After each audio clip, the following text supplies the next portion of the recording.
Hello friends, मैं नीरज कुमार, आपका अपना यूट्यूब चैनल ईडीयू में आपका स्वागत है।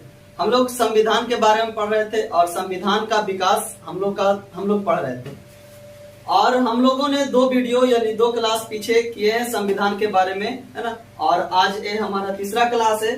तो चलिए, क्या है बताया जाता है कि 1861 और 1892 और 1819 के भारत परिषद अधिनियम, है ना, ये सब अधिनियम किस लिए लाया गया और क्यों लाया गया, इसके बारे में हम लोग जानते हैं।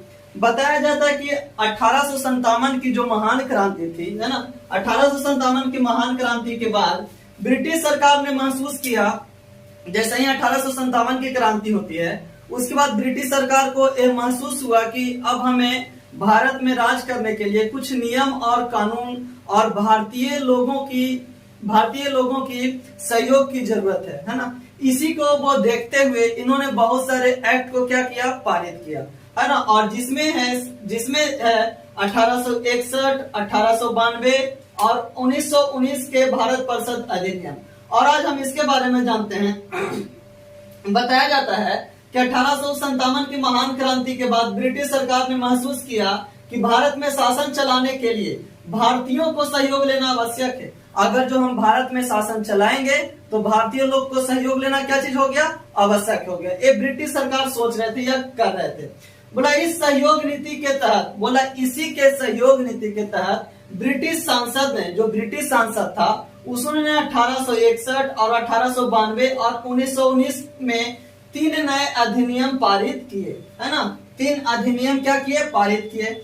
और इस अधिनियम में क्या क्या बताया गया है जरा देखिए। 1819 का भारत परिषद अधिनियम क्या है ना। बताया जाता है कि भारतीय संवैधानिक और राजनीतिक इतिहास में एक महत्वपूर्ण इतिहास था।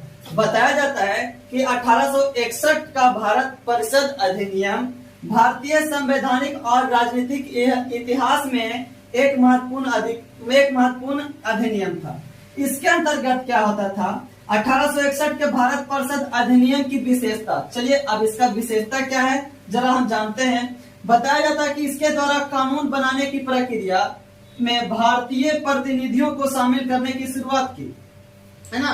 पहले जो क्या था, अगर जो कोई भी कानून बनता था उसमें भारतीय लोग को पार्टिसिपेट करने के लिए नहीं दिया जाता था। लेकिन 1861 के अधिनियम ने ब्रिटिश सरकार बोला कि जब कानून बन रहा है तो इसमें भारतीय लोग भी क्या करेंगे, सहयोग करेंगे, पार्टिसिपेट करेंगे, उसमें भाग लेंगे, है ना। और किस प्रकार से बनना चाहिए, कैसे क्या होना चाहिए, उसकी भी यानी भारतीय लोग को भी राय विचार यहाँ पे रखने की आजादी थी।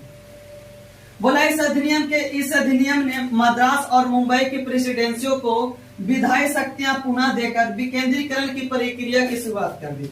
यानी 1861 की भारत परिषद अधिनियम ने मद्रास और मुंबई प्रेसिडेंसियों को विधायी शक्तियां देकर, है ना, यानी मद्रास और मुंबई की प्रेसिडेंसियों को फिर से विधायी शक्ति दे दिया गया और विकेंद्रीकरण की प्रक्रिया की क्या कर दी गई, शुरुआत कर दी गई।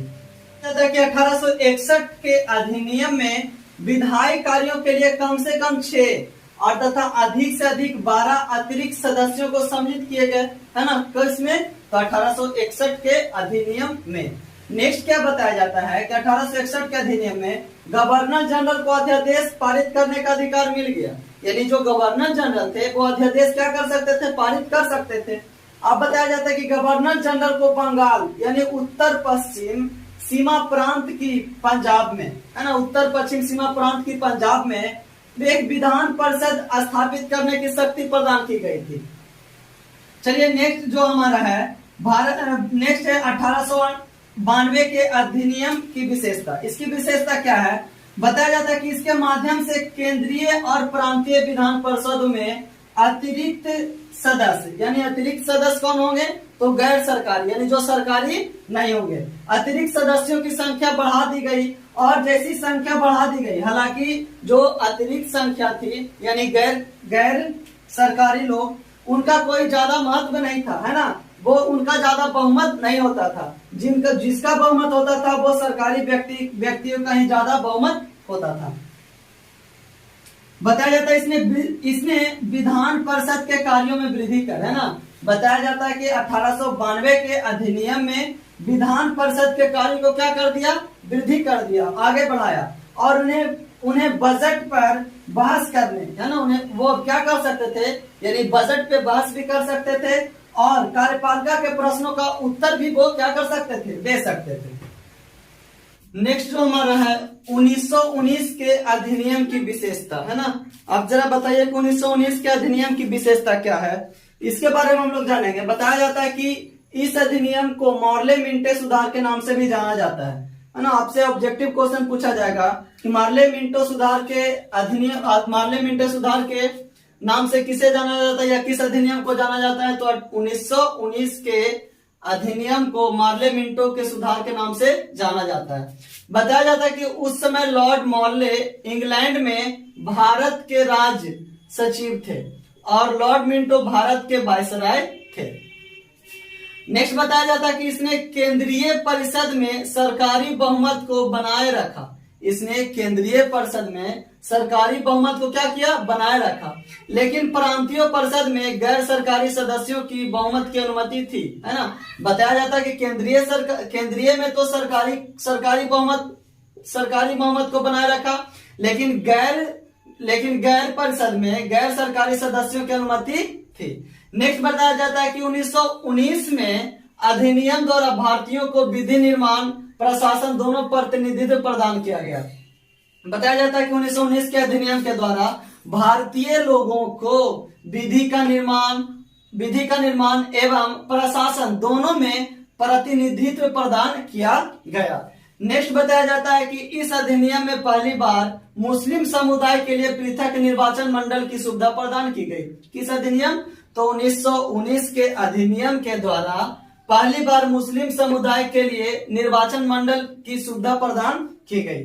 नेक्स्ट बताया जाता है कि सत्येंद्र सिन्हा को गवर्नर जनरल की कार्यकारिणी का प्रथम भारतीय विधि सदस्य चुना गया, है ना। इंपॉर्टेंट क्वेश्चन है सत्येंद्र सिन्हा को गवर्नर जनरल की कार्यकारिणी का प्रथम भारतीय विधि नियुक्त किया गया।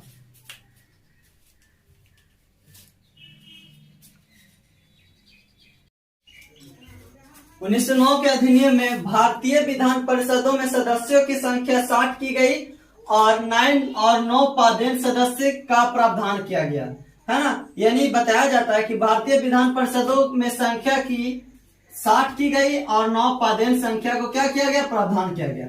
बताया जाता है कि लॉर्ड मिंटो को सांप्रदायिक निर्वाचन के जनक के रूप में जाना जाता है। आपसे ऑब्जेक्टिव क्वेश्चन पूछेगा कि सांप्रदायिक निर्वाचन के जनक किसे कहा जाता है, तो क्या बताइएगा, लॉर्ड मिंटो, है ना। चलिए, वीडियो अच्छा लगे तो लाइक और शेयर जरूर कीजिए और हम लोग नेक्स्ट आने वाले वीडियो में और नेक्स्ट पढ़ेंगे भारतीय संविधान का विकास। धन्यवाद।